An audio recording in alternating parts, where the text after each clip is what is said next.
皆さんこんにちは、ケニーです。今回も e フットボールアプリの戦術的解説をお届けします。この動画では24-25シーズンのバルセロナの戦術再現スカットを紹介します。今シーズンからハンジ・フリックが監督に就任したバルセロナはラリーガで首位争いを繰り広げ、チャンピオンズリーグでもベスト4に進出するなど素晴らしい新体制のスタートを切っており、今季最も注目を集めるチームの一つと言えます。この動画ではそんなバルセロナの戦術的な特徴やプレーを e フトで可能な限り再現したスカットを解説します。ぜひ最後までご視聴ください。ではまず今季のバルセロナの戦術について簡単に解説します。基本フォーメーションは 4-2-3-1 ですが、攻撃時には左ウィングの選手が中に入り、ゴールに近い位置でプレーするのが特徴です。そして左ウィングが中に入ったことで空いた左サイドのスペースには左サイドバックが高い位置を取って幅を確保します。一方で右ウィングの選手は基本的に大外に張る形でプレーし、状況に応じて右サイドバックが攻撃に参加するのが特徴です。また2ボランチは横並びでプレーするのではなく、1人はアンカーのように中盤の底でバランスを取り、もう1人はやや高い位置を取りながらボランチ兼インサイドハーフとして攻撃にも絡んでいきます。このように中央に人数をかけることで高いテクニックや伝統的なパスワークに加えて縦に速い攻撃ができるのも今のバルセロナの強さです。また守備面では極端とも言えるほどの高いライン設定が特徴です。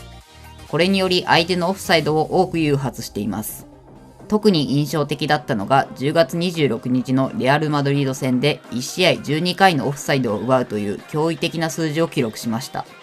このハイライン戦術は VAR の存在によって成り立つ現代サッカーならではの異質な守備戦術であると言えます。e フトにおいては守備ラインの高さを設定することができないのでハイライン戦術を再現することができませんが、攻撃面ではコンセプトや配置などある程度再現が可能です。ではここからは実際にバルセロナの戦術を再現するためのスカットを解説していきます。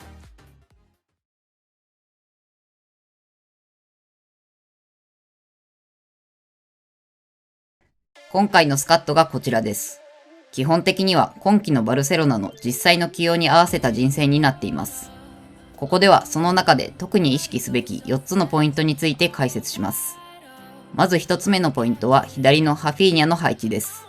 ここを左サイドハーフではなく OMF として起用します。こうすることでサイドから中に入る今季のハフィーニャの動きを再現することができます。さらに選手指示にはオフェンシブを設定しています。ハフィーニャのゴールへ向かう動きは今のバルセロナの武器の一つです。それをチームスタイルポゼッションで再現するためにはオフェンシブの指示が必要です。続いて2つ目のポイントは左サイドバックのバルデの起用法です。ここには先ほど戦術のところでも触れたように左サイドの空いたスペースで高い位置で幅を取る役割が求められます。これを再現するためここにも選手指示でオフェンシブを設定します。高い位置を取るサイドバックの再現としては、サイドハーフ起用にしてラインダウンを設定する方法もありますが、今回はあえて左サイドバック起用のままで選手指示オフェンシブを採用しています。というのも、現実のバルセロナでも、バルデが常に最前線に張り出してウィング化するわけではなく、例えばボールが右サイドにあるときは、ある程度低めの位置に残ってリスク管理する場面も多くあります。このようなバルデのプレーを再現するには、左サイドバック起用、選手指示オフェンシブが最適解です。3つ目のポイントは2ボランチの起用法です。先ほども解説したように、ここには1人が低い位置、もう1人がやや高い位置を取る役割分担があります。それを忠実に再現する場合は、デヨングを DMF 起用、ペドリを CMF 起用するのが正解です。実際、この起用法でビルドアップ時にペドリが柔軟に下がってボールを引き出す動きも再現することができます。ただ e フト的には DMF が1枚でプレーするのは難易度が非常に高く、ボール保持やトランジションが不安定になりがちです。そういう意味ではペドリに DMF 適性をつけて2ボランチを横並びにするという起用法もゲーム的には合理的な選択であると言えます。リアルの再現を重視した CMF 起用か、勝ちやすさを重視した DMF 起用にするかは各々で判断してもらえればと思います。最後4つ目のポイントが右サイドバックのクンデです。クンデはビルドアップの場面では3バックの右に入りつつ、状況に応じて攻撃参加も行います。これを再現するためには、プレースタイル守備的サイドバックではないバージョンのクンデを使うのが理想です。必要に応じて前線に絡んでくる動きを見せることで、バルセロナの右サイドの動きを再現できます。以上がバルセロナの戦術を再現するための4つのポイントです。ここからは実際に各選手がどのようにプレーするのか、具体的なプレーを解説していきます。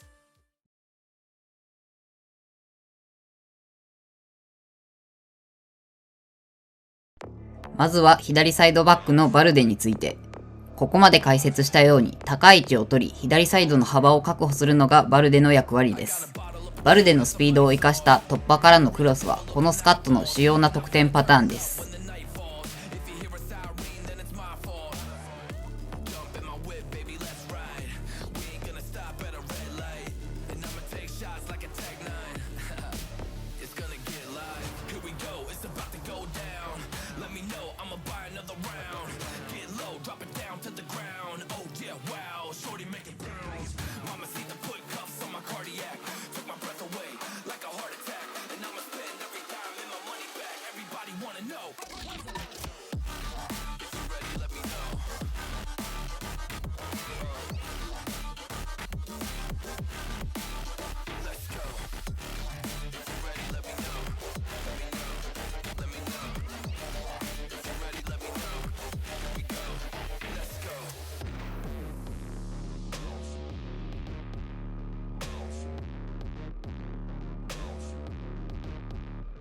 I got a bottle of Grey Goose and ice cubes. Type of drink that'll put me in the right mood.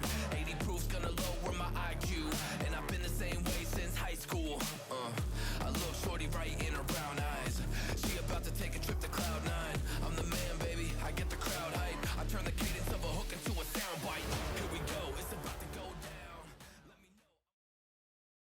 続いて右サイドバックのクンデについて。左のバルデとは違い、ビルドアップにおいては3バックを形成。状況に応じて攻撃参加するプレーが特徴です。低い位置から上がっていくため、相手に捕まりづらく、オーバーラップにスルーパスを合わせれば高い確率でクロスに持ち込むことができます。また、この後解説するヤマルのドリブルを相手に見せることで、よりクンデのオーバーラップが効果的に機能します。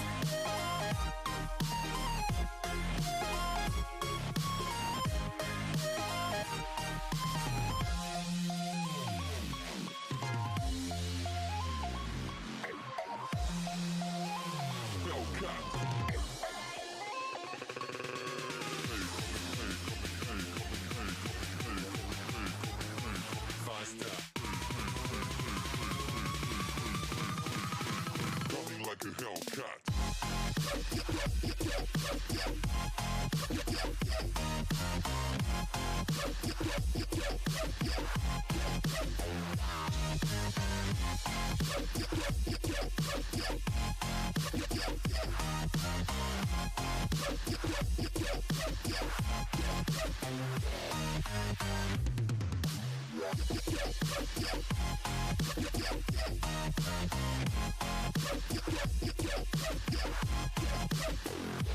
Hellcat.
次に右ウィングのヤマルについて。クラブ史上最高の才能を持つ選手の一人として17歳にしてすでにバルサの主力になったヤマルは、その驚異的なドリブルスキルで明らかに違いを作っています。また51試合出場時点で15ゴール19アシストとドリブルだけでなく多くのゴールにも関与しており、今後どのように進化していくのかが非常に楽しみな選手です。イーフト的にも右サイドでのドリブルが選択肢に入ることでより多彩な攻撃が可能になります。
続いてセンターフォワードのレバンドフスキ。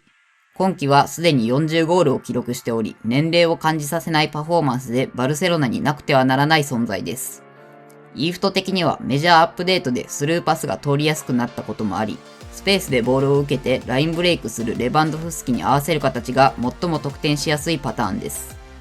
レバンドフスキはスピード瞬発が高い選手ではありませんが、この得点パターンでは一瞬の抜け出しで勝負をつけ、長い距離を走らないので問題になりません。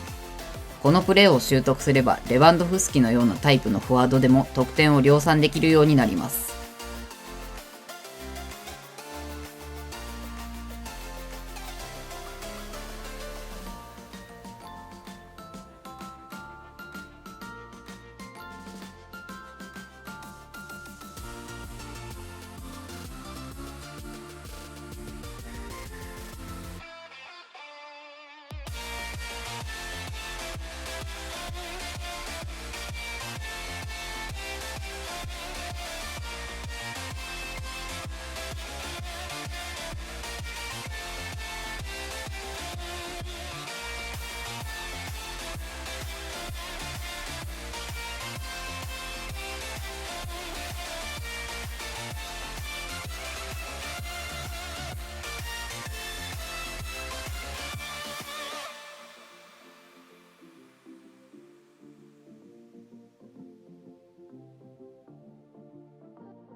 最後に解説するのがハフィーニャです。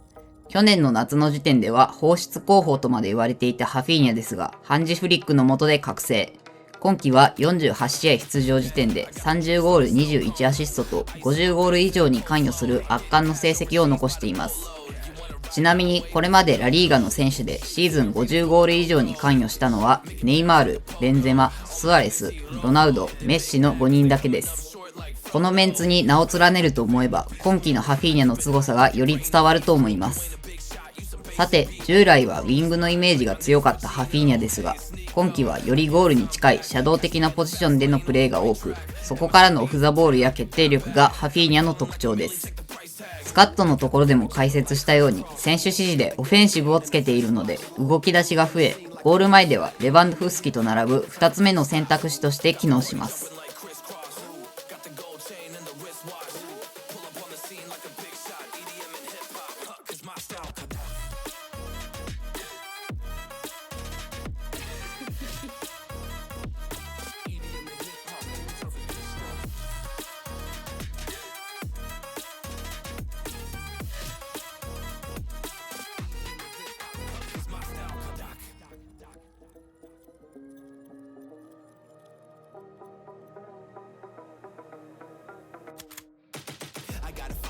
No time for daydreams. All my brothers get money, we call it gang green. Just another day, but our focus still on the same thing. Us against everyone else, I recommend you change teams. Who the hottest in the city? We the top two. You said your music was litty, but that is not true. Just being honest, you should really just stop, fool. Matter of fact, empty no pockets, give me that watch too. My mind is wicked, that's why I spit it so hostile. Freaky girls in the crib, it's like I live in a brothel. All I spit is Leviticus, but I'm not an apostle. My nuts hang low, long and they colossal. Black trader black, she messiah to the misfits. Run circles, run these rappers to my shit splits. You a little late to the party, baby, I been lit. If you ain't on the friend list, you better mind your business. Ooh, got the party jumping like crisscross. Ooh, got the gold chain and the wristwatch. Ooh, pull up on the scene like a big shot. EDM and hip hop, ain't no time for pit stops. Ooh, got the party jumping like crisscross. Ooh, got the gold chain and the wristwatch. Ooh, pull up on the scene like a big shot. EDM and hip hop, cause my style.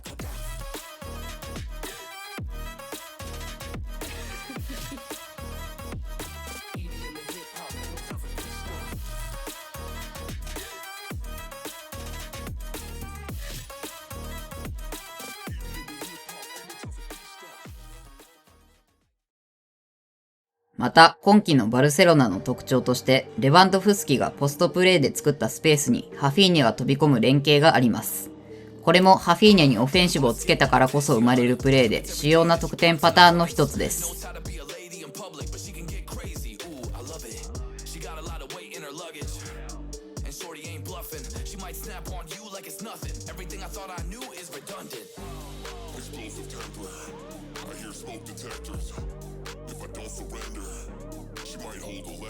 Every apology's a token gesture. I'm sorry, baby, I don't know no better. You get mad when I show no effort and turn the summer into a cold December. Cruise on the high road, dodging the potholes, tied up and I'm blindfold. She got me going psycho. I walk on a tightrope. My feet get nice cold. My head spinning like a cyclone. She got me going psycho.